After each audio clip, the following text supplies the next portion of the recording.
મને પેલી નંદી ફરી પીવડાવો ને, ઠંડી લાગે છે. નંદી નહીં લે, બ્રાન્ડી કહેવાય ને. લા તમે આને દારૂ પીવડાવો છો?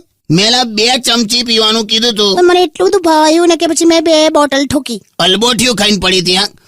સીટ થઈ ગયું આખા ઘરમાં. સીટ છે. 2 દિવસ ઉધડો લીધો મારો તો. ચડી ગઈ હતી તો શું કરું? એટલે પણ સોફા પર ચડી ગઈ હતી ને કે ચાલુ હોતા હે, ચાલુ હોતા હે.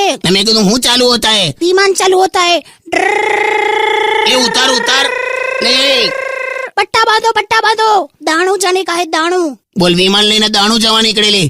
માંડ ઉતારીલા તો કે મને કે પેટે ગોટો ચડ્યો છે, વેણ ઉપડ્યું છે મને કે. પણ પ્રસૂતિની પીડા થતી હોય ને એવું લાગતું હતું મને. પણ એકવાર તમે દવાખાનામાં ફોન ના કરવો જોઈએ? લા શું કહું, દવાખાના 65 વર્ષે પ્રસૂતિની પીડા ઉપડી છે એમ? સલા દાણું જવાનું બદલે દાયણ જેવો બેહી રહેલો એની બાજુમાં આખી રાત. કાકા આ તો શિયાળાએ ભારે કરી. એટલે અડધી રાત્રે મને કે જિલ્લે ઇલાયચી. આદા મેં કીધું જિલ્લે ઇલાયચી